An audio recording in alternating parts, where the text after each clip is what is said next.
Hello and welcome back to another episode of the Football Fignuts podcast. This is season 7, episode 16. If you counted all of them for some ungodly reason, it's 291 episodes. I'm Craig. And I am Britt. And Britt, we are back for week 9 Yes. of the NFL. Why are we back?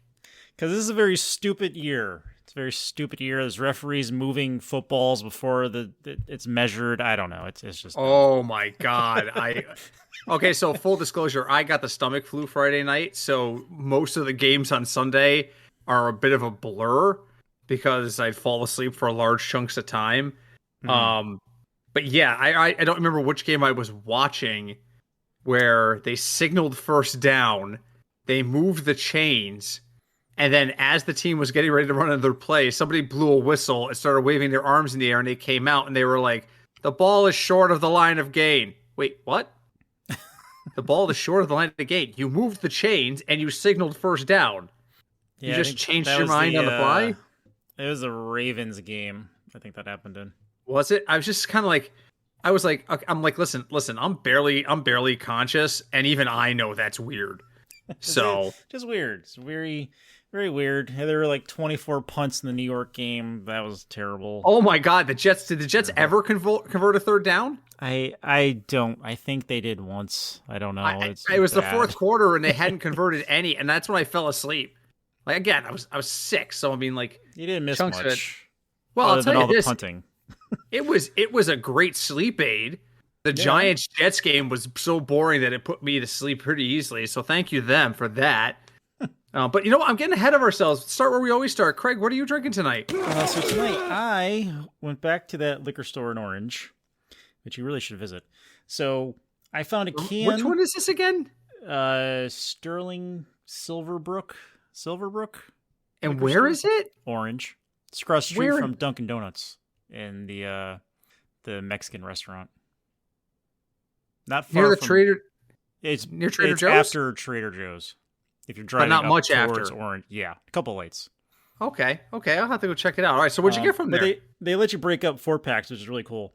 So I found a can, another can of Space Cat Brewing, which I really should go to one day. But I did not know they make a pumpkin ale, an imperial pumpkin ale. Oh. And the pumpkin is printed upside down because there's a spaceman on it, so it's like he's floating around a pumpkin. So I haven't had this yet. I just found it. I have no idea it's been nice. Good. When you say imperial, what's the strength on it? 8%. 8%? Okay, that's not bad. So not it's a little high, but it's not crazy like some of the other ones we've had where like, they're 14. I can hear them pouring. Ah, yes. So I'm on soft drinks obviously because I'm rehydrating after a stomach flu, which was so disappointing. While Craig is pouring the beer, Craig and I hosted a haunted watch along Friday night on my Twitch channel, and I got a cooler full of beers, and I settled down, I crack open the first beer, and halfway through the first beer was when my stomach went, excuse me, something's not quite right. Can we slow down? And I was like, that's weird. All right, it might just be some gas or something. So I stopped drinking. 2 hours later, I announced to my wife, I don't feel well. And then about 5 minutes after that, all hell broke loose. So I went into the night. I was like, I'm going to have 3 or 4 beers, watch a crazy bad movie with my podcast partner and friend, and I'm going to have a great night. I left an orphan on my first beer, and I haven't even been able to look at alcohol since. I'm like, oh my God, this sucks. Well, okay. So do you remember? So tell me about this. You know how Rosemary's Baby changes every year? Yeah, because it's aged in rum barrels, and based on the rum barrels they get, there's some changes. Yeah, it's flexible. So you know the flavor or the smell rather of Rosemary's Baby. Sometimes it smells very rummy. Yes, you sometimes get a very rum smell off of it. That's what this smells like. Oh, is it aged in barrels? I don't know. It doesn't say. I'll have to look it up. All right, try it. Let's see what we got here. Mm-hmm. We're gonna live vicariously through Craig this week. Tell me everything. All right. What's the color? Ooh. What's the depth? Ooh. Ooh. It kind of changes as after you drink it. It changes the flavor profile. So, there's like a tad of cinnamon, and it's very smooth because you smell it and you think you're about to drink Rosemary's Baby, but it's much smoother, and it's like it has a fuller mouthfeel, and then it just kind of levels off with cinnamon. Would you describe the flavors as layered, like they come in like almost waves? Yes. That is exactly what it is. Interesting. Oh, well, I'll have to go see if I can get one of these before they go away. I just gotta get myself well enough to venture out of the house. I do actually have to go to my office tomorrow. I'm pretty sure my entire department's gonna walk around me with cans of Lysol, and there's gonna be a priest, and it's gonna be like an exorcism. I have one appointment that I'm the only one who can do this particular task because it's a state licensing issue. I'm the only one authorized to do this task, and it has to be done tomorrow morning at 9. That's it. At 10 o'clock, they can kick me out to the curb and tell me to go virtual or go home and go to sleep. They can do whatever they want. But at 9 o'clock, they need me in that building. So I won't be surprised if it's like that scene from E.T. with all the guys in the hazmat suits when I get there. But all right, moving on. Burning hot takes. I actually have 2 things I want to discuss tonight. Okay. So I am just going to lead out. All right. So in my stupor the last couple days, being sick, the NFL trade deadline happened. It sure did. And, some people moved and went this way and that. And so my question for you, Craig, is what is the move that did or didn't happen that garnered your attention? And when I say didn't happen, there was a lot of rumors about some guys. Some teams were supposedly really on the edge of looking for things. Was there something that did happen that really caught your attention, or something that you thought would happen and didn't that caught your attention? Well, it sounds 2 things. Because one I know it sounds biased, but I really thought the Bengals were going to trade for a tight end. They did not, because they have 9 draft picks next year. I thought they would trade a couple of them away for a tight end, such as like Hunter Henry, perhaps, because they've traded with the Patriots in the past. They didn't do that. They re-signed a tight end who was there before, which is fine. Yeah, the other one I'm kind of shocked about is Derrick Henry is still a Titan.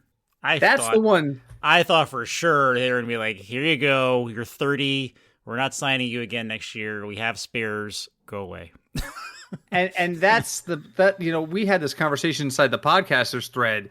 The source, who, by the way, just warning invite, the source tapped out this week. He did, like I did last week. He tapped out this week.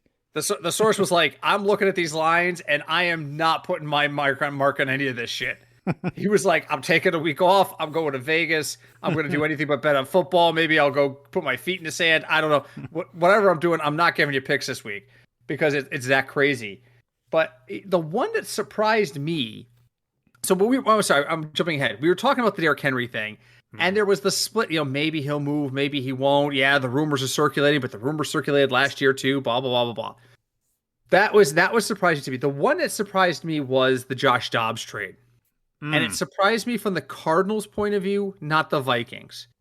The moment the Vikings lost week 1, it was the end of the Kirk Cousins era in Minnesota. We knew they were not going to resign him. The only way Kirk Cousins was getting a contract extension or a new contract after the season was if this team was one of the big movers and shakers in the NFC. I'm talking 12 wins and an NFC championship appearance at a bare minimum. Probably a Super Bowl appearance would have been the only thing that could have saved him.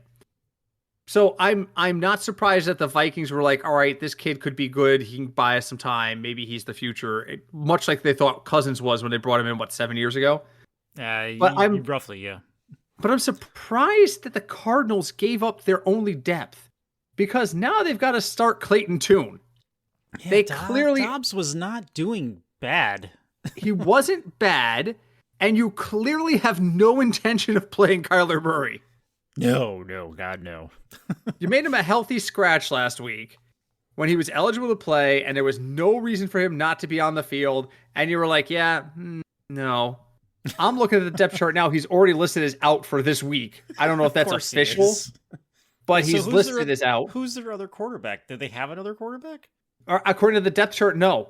Oh, dear. I'm looking at the depth chart on ESPN right now, and they've got Tune and Murray, which means they're going to bring up somebody from the practice squad.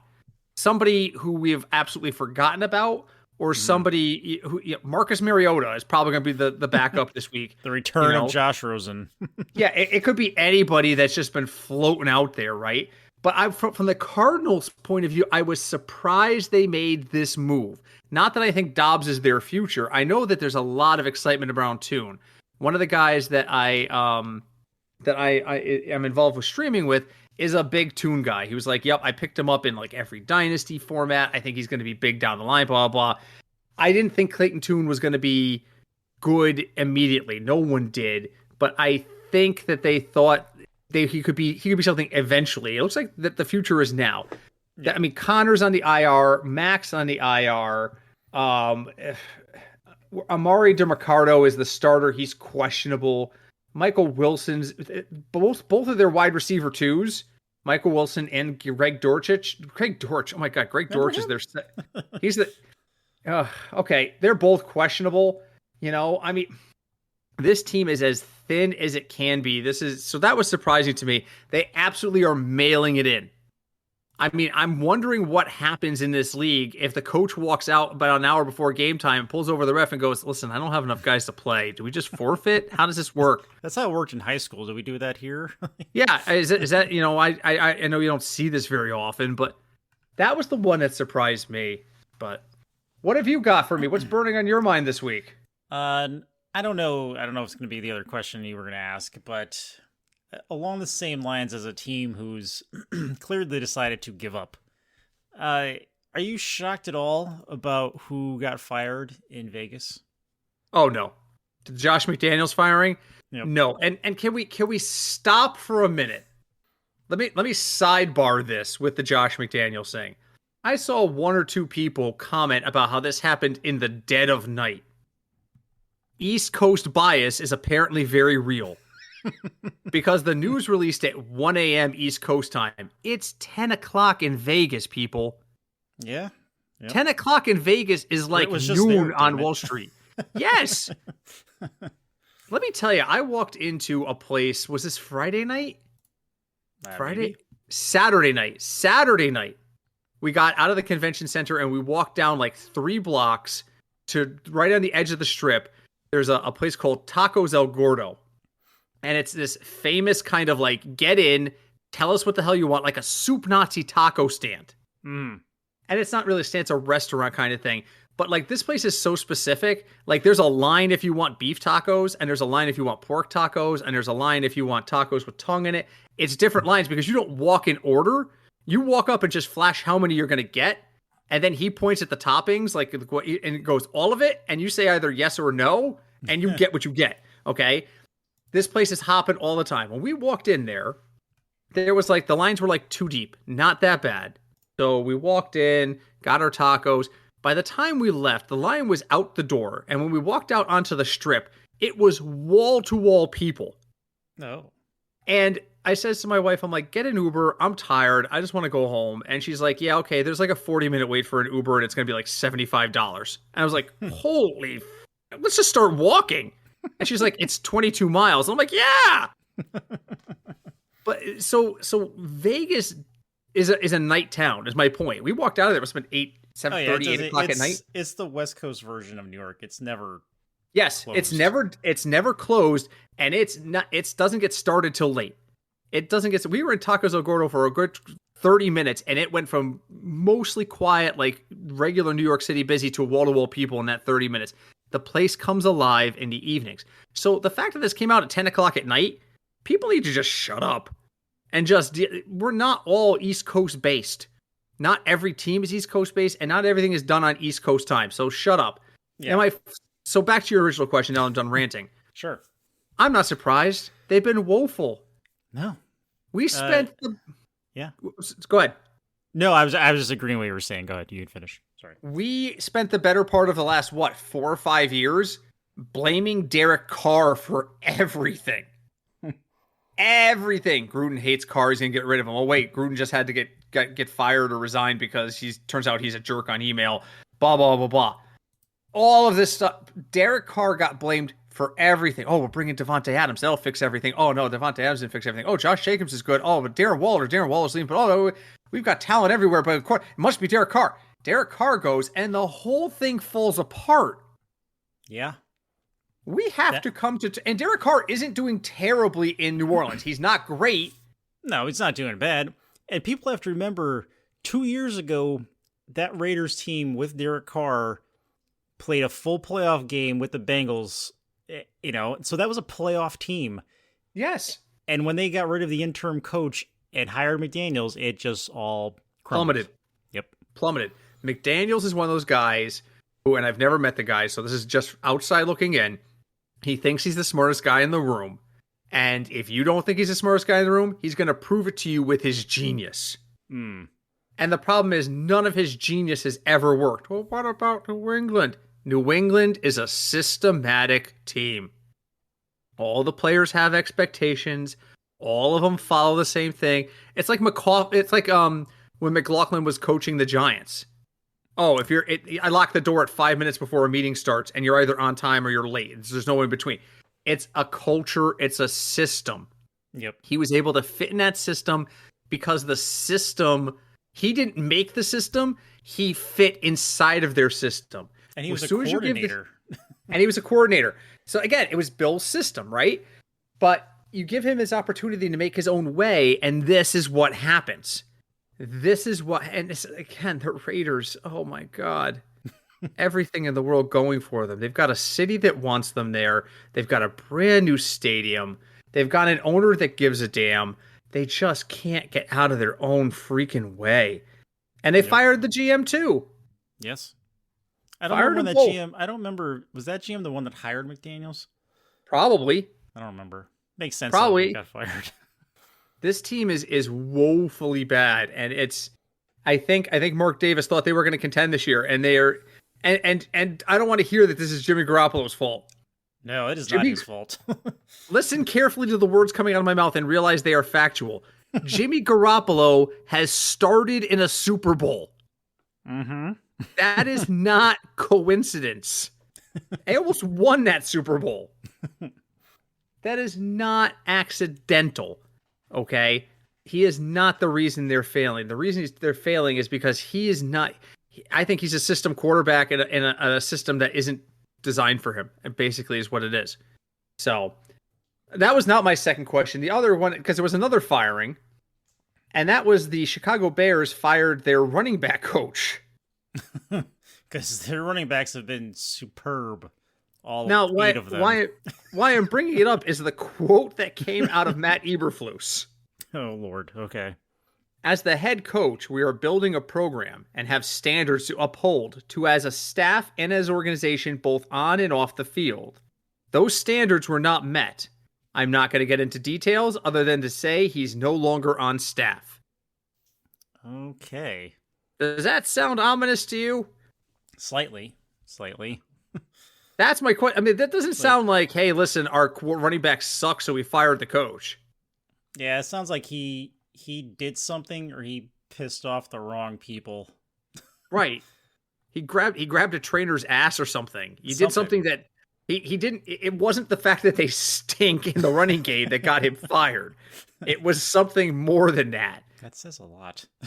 Oh my! Yeah, I was like, what is it? It was standards to uphold to as a staff and an organization, both on and off the field.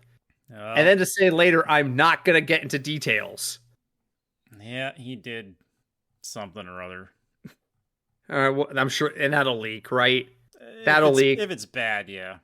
A week from now, we'll find out he was, had a hobo graveyard in his basement or something like that, or he was giving out candy corn on Halloween, something stupid. We'll find out. But all right, let's move on. Let's get to America's favorite game, because you actually have some picks to make this week, my friend. Oh man. Okay. Oh, I forgot to write down the last number.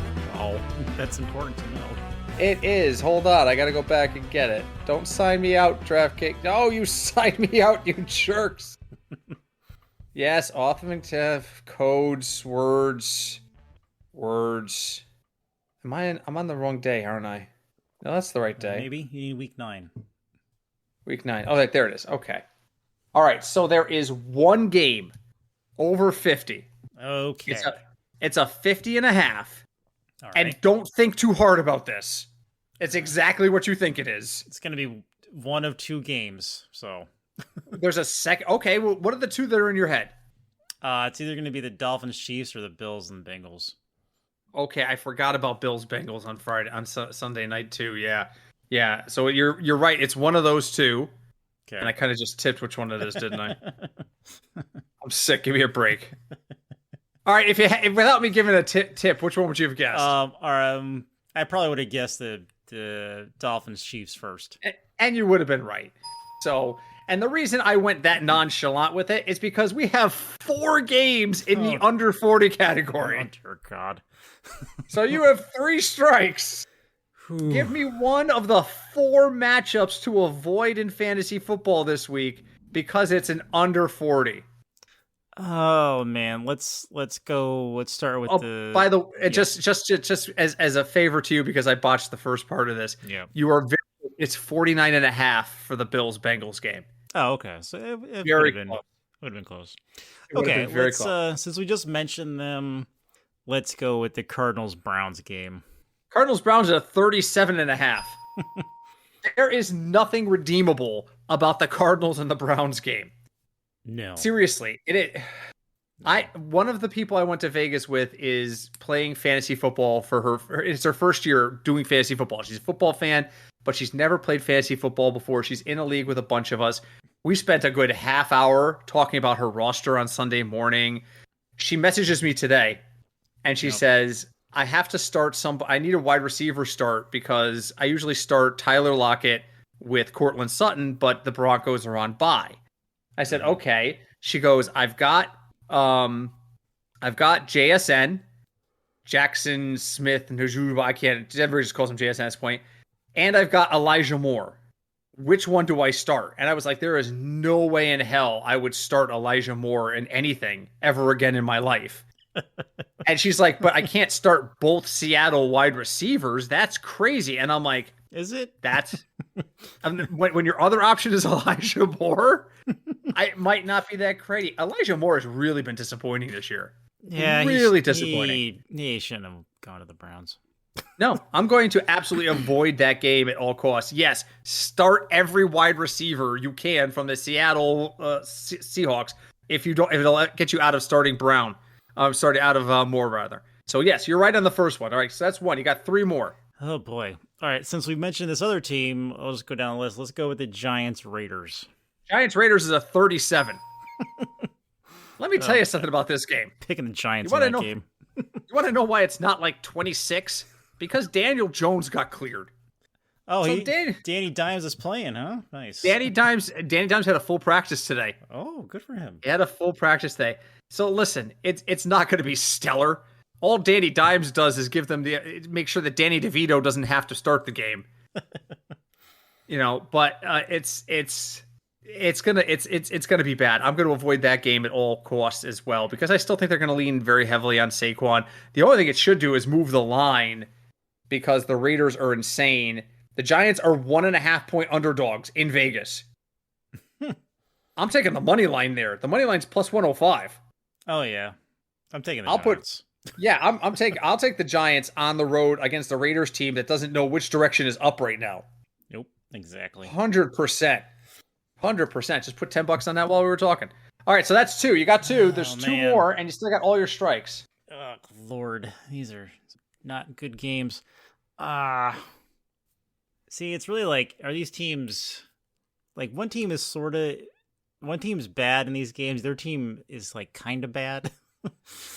I don't know. Let's go. No. All right. You know what? Because we mentioned this team too. Let's go with Vikings Falcons. Vikings Falcons is not correct. That's strike 1. I'm looking up. That's a 30. Wait, Vikings Falcons is correct. Oh. So wait, I missed a game. There's 5 games under 40. There's 5 games under 40. Oh no. Or did I just I was rushing. I'll be honest. I was rushing when I did this. I may have written it down wrong. Let me confirm. That one is definitely that one's definitely a 37. What about this other one? Where are you? All right, that one's a 38.5. Okay, confirmed. All right, so that's not a strike. That's a strike on me, man. I am not well. This flu. All right, there's 2 still left. So you're right, but you're wrong in that you still have to get 2 more. Damn it. Okay. Congratulations. Let's go. 5 games under 40. Wow. What a week. One of those sources isn't betting this week. I mean, one of these games has got to hit the over, right? Just because law of averages, in theory. I think Vegas is scared on the lines this year. They're not confident that anybody's going to score. They've seen too many games that have been like. Hold on a second. While you're thinking, let's look up last week's scores. Okay. Really quickly. I'm doing this right now on the fly. We'll do it live.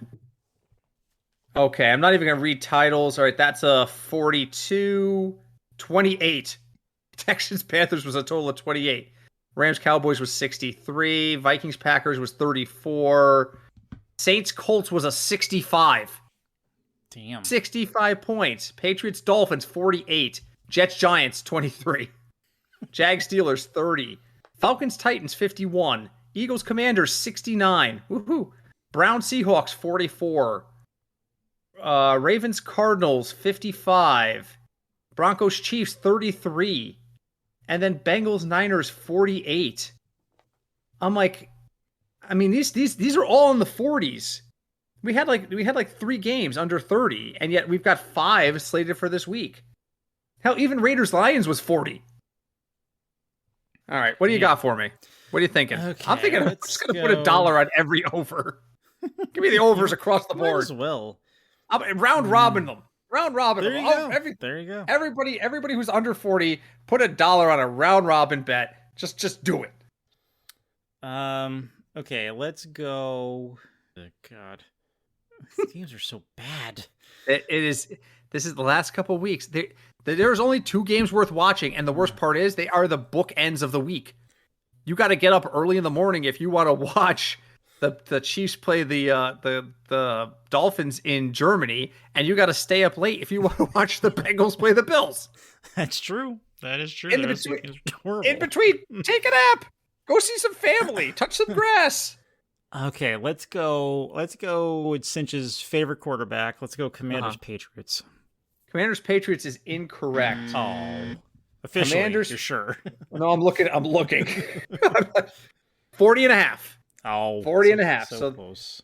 That's your first strike. All right. What else you got for me? All right. This team is on a backup quarterback, and the other team's offense is terrible. Mm-hmm. Let's go with Titans Steelers. Titans Steelers is absolutely correct. 37. Ooh. 37. That should not shock anybody. No. That should not shock anybody. That would have been actually, when I looked at the matchups today, that was like my first guess. We all know I'm not a fan of the Steelers. We all know that I think that they're overrated. I'm not a fan of Mike Tomlin as a coach. This team, there is nothing offensively redeemable about this team. Nothing. No. And the Titans don't know who they are. Will Levis is going to start again this week. Short week against the Steelers defense. If Will Levis puts up another decent performance, I think we've seen the end of Ryan Tannehill. I do. I honestly believe they will sit there and go, you know what? The future is now. Here's your clipboard. Thank you for your service. Yeah. All right, there's one more, and you got 2 strikes. Oh, man. Okay, so it's not going to be the Jets Chargers because the Chargers are good. Yeah, Chargers put up 30 on the Bears, so I mean that's. Bears Saints, maybe. Bucks are semi-decent. So are the Colts. God, this is hard. All right, let's go with the Bears and Saints. Bears and Saints is a 41, so that is strike 2. And Derek Carr is terrible. And these games really even aren't that high, over 40. No, I mean the Saints are an 8.5 point favorite at home. So. All right, I'm going to take a stab in the dark because I don't know about this game. This is your last chance. Because the other games, there's at least one team that is sort of decent. These 2 teams, I was expecting a lot more from one of them this year, and they're kind of iffy. Oh, I think you might be on the right track. I'm going to go with the team that sold their soul the Rams versus the Packers, who I don't know. I'm disappointed in this year so far. You're absolutely correct. 38.5. You win on probably the hardest week we've had. Rams, listen, there was an article today on NFL Network, I'm sorry, NFL.com, that the GM has gone out and said these next 10 games are crucial for Jordan Love. Excuse me. Crucial for Jordan Love. Jordan Love needs to play these next 10 games. Thanks for throwing down the gauntlet in the guy's first year as a starter. Yeah, seriously. Even like if you look at the game Hurts had in his first playoff game against the Bucks, he was that was terrible. He still played the next year. So the quote is very important. Yeah, they need to give him at least one more year because that's ridiculous. Yeah, I was disappointed to hear that language. He's not doing for what he had to work with. He's not doing bad. He's already got more wins than Brett Favre had in his first year. Yeah, see? That's not me joke. That's a empirical fact. Brett Favre won one game. They're 2-5.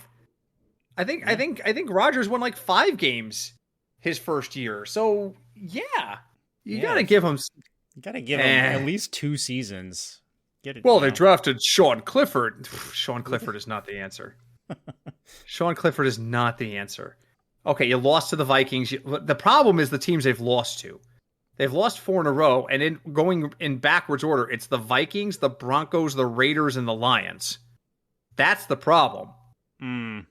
You've got to so now you got the Steelers, you got the Rams, then you got the Steelers. Yep. So you should win those 2. You should. Yes. But then you got to play in order the Chargers, the Lions, and that's at Detroit, and then the Chiefs. Yeah, you got to win that Lions game. You're not winning that game. On the road, you lost to them at home. Yeah, I know. You lost to them in one of the hardest stadiums to play in the history of man. There's no way you're going to their house and winning. I mean, unless you give Jared Goff and give 5 guys, you know what you need? You need the flu that hit me to hit Detroit 2 days beforehand. If that happens, So Craig wins America's favorite game. Congratulations, Craig. That was well done. Thank you. I was scared. Last one was a dart throw. I don't know. I was scared you were not going to get it this week. Because the Colts, you know why? Because the Colts are pretty good, and the Bucks and Texans, I think, are pretty equal. So, same with the Seahawks and Ravens. So yeah, I gotta. Yeah, and then again, as we said, the source last week, I said to you guys, this might be a week to take off at DFS. Oh Jesus, was I right? I did not win a single dollar on DFS last week, and at the end of it, I was like, I told myself I shouldn't play. So we're not. So the source has said to back away from the games this week. I might take 1 or 2 prop bets on Sunday, but I am not. These games are terrible, absolutely terrible. Yeah, these games are not. They're not good. They're not good for the betting lines. And you got to be smart. You've got to be smart when you bet football. You can't sit there and go, "Well, I gotta play. There's only 8 weeks left." Okay, there's only 8 weeks left. Whoop-de freaking do. Don't bet if you don't feel comfortable. So I'm gonna probably follow the advice of the source this week and take a week off on the betting part. But I do feel better about DFS this week. Oh, do tell. So let's talk about the metric. So for those of you who have never heard the metric section before, I do this a couple times a year just to make sure that people remember what the hell we're doing. The metric is where we take projected scores, compare them to the salaries in an effort to find value. What you're trying to do is find what we call the 3x, which means the number of thousands of dollars times 3 should be at least the minimum points they get. That's value. If you can find value in certain players, you can afford to get stud players and still score enough points to win games. Last week, the scoring lines were up, despite the fact that I was like, I did a quick analysis of it. The average scoring line in cash pools was 165. Wow. Yeah, 165 is a little high. Normally it bounces between 140 and 155. But this year it's been on the higher side, which just says to me that there's either more people playing or there's smarter people playing. People are getting better at this. So you're welcome. You're learning from my mistakes. So, all right, so let's jump right into it. Quarterback. The metric likes Dak Prescott a lot. Why? Because why? That's a good question. I don't know why. I don't. The Philly defense isn't terrible. Has the Philly defense been hemorrhaging points suddenly? No, they haven't looked. They just got someone too from the Titans. So I mean, okay. Well, they gave up 31 points to the Commanders. And again, it's another division game, so that. But they held. All right, so let's talk about their scores. All right, give me 1 second. I gotta sip something here. Going backwards, the Philly defense has allowed 31, 17, 20, 14, 31. You know who that team was? Who was it? The Washington Commanders. Oh. They've played them already twice this season, and both times, 31 points their defense gave up. They gave up 11 to the Bucks. They gave up 28 to the Vikings. They gave up 20 to the Patriots. So you take the Commanders out of the mix, they've only given up more than 20 points once. So I'm not big on Dak Prescott this week. 6,500, I don't see it. It's games in Philly. So now I look down, the next name on our list is Mac Jones. I know people want Mac Jones, but he's playing. Here's why they're saying Mac Jones, because they're playing at home against Washington. Cinch is going to love that game, right, Cinch? Washington just yelled at the air. Yeah, Washington did trade like they're only like 2 defensive players. So, if you think that Washington is as bad as they look on paper, then you probably can afford to go that. And he's only 4,900. I'm going to shoot for Gardner Minshew at 5,200. Carolina got their first win of the season, but they still look woeful. I'm just going to go ahead and probably use a lot of shares of Gardner Minshew. I'm looking right now. Okay, let's see. They haven't given up a ton of points either. They held the Bills. Oh, no, they gave up 37 to the Bills. Oh, oof. My God, they gave up 33 points to the Broncos. Maybe I am going to use Mac Jones. No, I'm not going to use Mac Jones. No, all right, what do you like? It's going to be Gardner Minshew for me. Same thing. I think I'm going to use Gardner Minshew a lot because Indy's offense is semi-decent compared to Carolina. Though, Carolina's defense is probably better than most people think. I just think Indy has a lot of weapons Gardner can use. And if I'm looking down this list, there's nobody deep down I like. There really isn't. And then, you'd have to spend up, Gardner Minshew's what, 5,200? You'd have to spend another $800 to get someone like Geno Smith. Even actually another $1,000 if you wanted CJ Stroud. So this might be one of those weeks where save quarterback for last, maybe. And I've got Minshew at 17. I've got Geno Smith and CJ Stroud at 17. The difference is Minshew's cheaper than both of them. Yeah. So, yeah, I'm probably looking at Gardner Minshew. Okay, let's see if we can find something a little bit more sexy in the running back.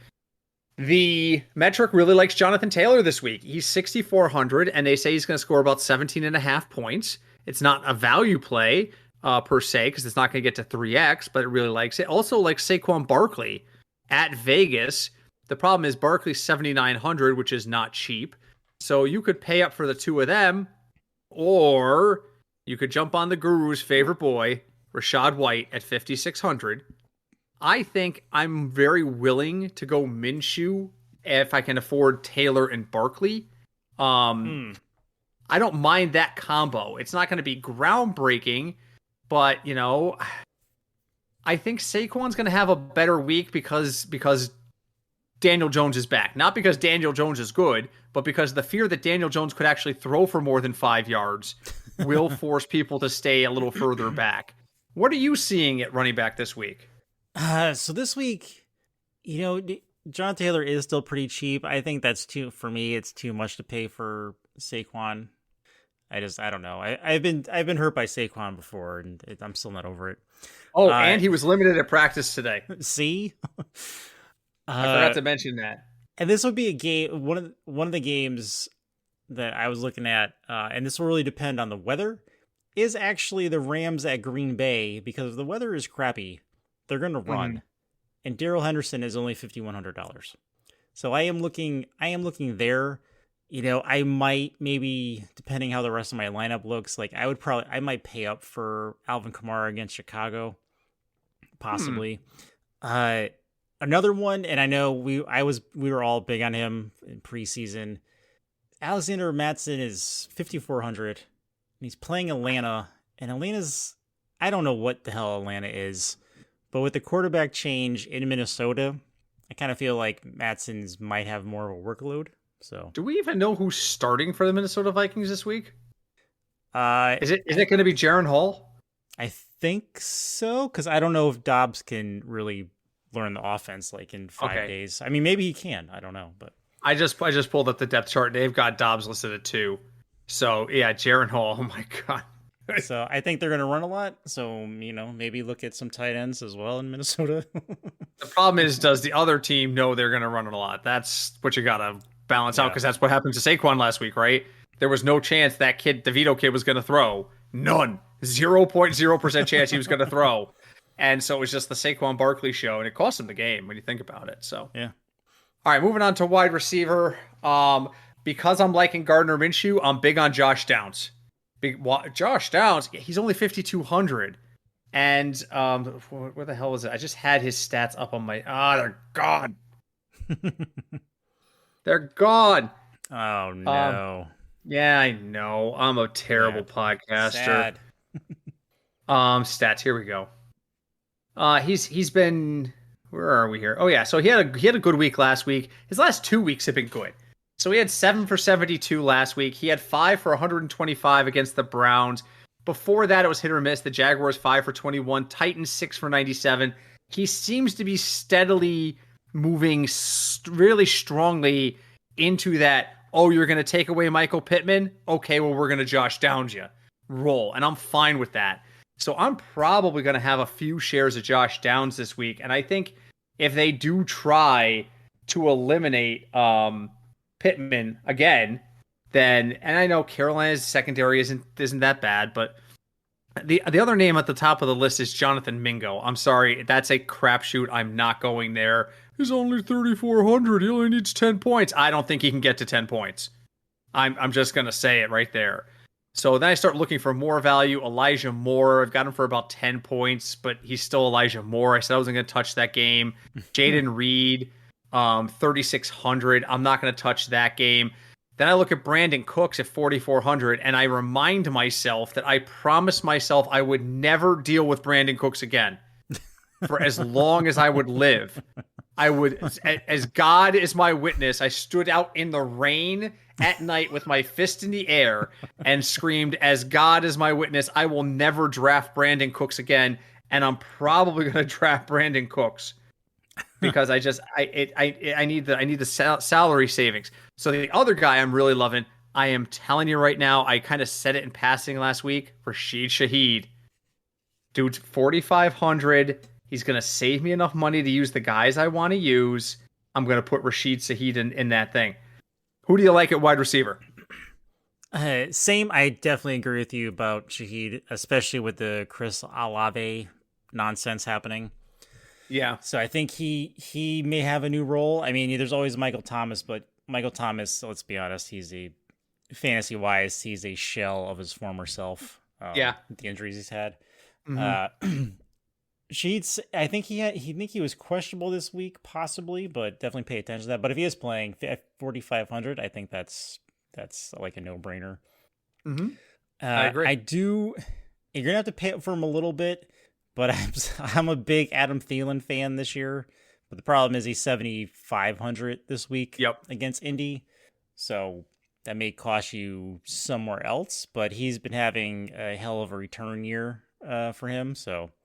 I've only got him pegged for 15 points this week, which is why he's not on my list, because that's only 2x value. But yeah, if I'm wrong and Craig is right and he goes off, and it would not be the first time that was true. He could be really, he's trending upward again. So you got to consider it. So yeah. Who else? Who else am I missing? Who else? Oh yeah, there's a third receiver, right? Well, you don't have to name 3 wide receivers. I just kind of jumped in there. I didn't know if you had a third guy you wanted to talk about. I keep I don't know. I keep going back to Michael Pittman Jr. Mm-hmm. It's like I can't quit him this year. I can't use him because I'm using too many Colts already. That's Colts in every that's position. the problem. I mean, I think this is a heavy Colts week. Yeah. I mean, I think that's the concern, right? If the Colts go off and you turn this game off at halftime and it's like 31-3, yeah, Gardner Minshew's going to be sipping a mint julep on the sidelines with his mustache. With his mustache. So I'm that's what scares me about this game. I don't want to overcommit to the Colts, but you do what you can do. All right, let's talk about tight ends real quick. I don't like any of them. None of them. The metric is like, listen, you're just gonna have to scrape the bottom of the barrel this week and just go with Logan Thomas at 3,500. And I'm like, no. I need somebody who's gonna score like at least 10 points. He goes, you want 10 points? It's gonna cost you 4,800, and its name is Dallas Goedert. I do like Dallas Goedert, so this is why it was so important for me to save money early. Because now I can use Dallas Goedert at 4,800 and sleep like a baby because I'm pretty sure I'll get at least 10 to 12 points out of him. Maybe even more. He catches a touchdown and probably looking at closer to 15. So if I have to save money, I'm going Logan Thomas. If I have money to spend, I'm going Dallas Goedert. What do you like? This week, if I want to save money, I think I might actually look at Michael Mayer in Vegas because it's just a mess. And like I said before, tight ends are safety nets. Mm-hmm. So I feel like he may get a little bit more work this week. I'm kind of off the Kyle Pitts train because Atlanta's using Kyle Pitts to block now. So I don't know what in the hell is happening. They should just trade. I really wish the Bengals traded for Kyle Pitts, honestly. Minnesota typically does give up a lot of points to fantasy points wise to tight ends. They tend to get a little bit more targets against Minnesota, but not enough that I'm willing to make that. I can't disagree with you. But let's put it this way. The only way you eat those words, is it's like 2nd and goal from the 4, and they look like they're going to pass, and all of a sudden you're like, yep, that's going to go to Kyle Pitts. Yep. It's either going to Kyle Pitts or he's running it himself. Yep. Exactly. And then if I'm going to spend up a little bit on anyone, with this, because I'm using the same theory, would be TJ Hawkinson playing Atlanta, but he's 5,200. Again, new quarterback. Tight ends are safety nets. He might have a big day. Yeah. Defense is really quick. So, what happened here? Oh, I never sorted the defenses. Okay, hold on. Sad. Yeah, no, I just got to push the old sort button in the Excel spreadsheet. All right, sort by metric, largest value to smallest, and the metric says it's got a value pick. Oh, who is it? It's the New York Giants. Dun dun dun. Only $2,300, and it's saying around 7 points, which puts it at the value line. That's actually not a bad idea. I think I might just take that advice. And just so you folks know, while it's not legal for us to give you a full lineup, I've been putting that lineup into of my phone as we've been talking about it. If I do all of that, that leaves me $9,300 for flex. And you have a very wide variety of people you can put there. And now I can go absolute. That is $700 more than I need for the top rated flex player on DraftKings. I can go anywhere I want at that point. I can even go back and possibly spend up a little more. Maybe I take Craig's advice, and instead of using Dallas Goedert, I go ahead and use TJ Hawkinson because I have an extra $400 to do so. So again, the power of the value play, guys. Yeah. Don't underestimate it. But who do you like at defense? It does. Defense, looking at that now, I mean, the Giants is not a bad. It's really not bad. Yeah, I mean, because I'm looking. I can afford. Yeah, go ahead. No, I'm saying I'm looking at the rest of the list, and you're going to spend over 3,000 on a defense. Like a defense I would pick, which is over 3,000, and that kind of makes it a little iffy. And Vegas is. Oh. Craig and I both picked at the beginning of this. We both said Giants would win that game. I already put money on the money line for the Giants to beat Vegas. Okay, so I can't see them having a big week. No. So this is a week where you can afford your studs by using some value plays here and there, and maybe your value plays don't pay off. If they don't call me. I mean, I'm just a prognosticator. All I can tell you, but I'm looking at it. there is in the defensive range 1, 2, 3, 4, 5, 6 teams under 3,000. And the only one that is playing in a favorable matchup is the Giants. The Seahawks have to deal with Baltimore. The Rams have to deal with Green Bay. The Cardinals have to deal with Cleveland. Again, bad teams. I don't want to touch bad teams. The Giants are a bad team too, but the Patriots are dealing with Washington, who somehow score 30 points against the Eagles every time. And the Bears are at New Orleans. Those aren't favorable matchups for those defenses. But Vegas at home against the Giants is a favorable defensive matchup for the Giants, in my opinion. Yeah, so I think the Giants might be the sneaky value play this week. I agree. And with that, we are out of time, Craig, which means it is time for you to tell me your final thought for the week.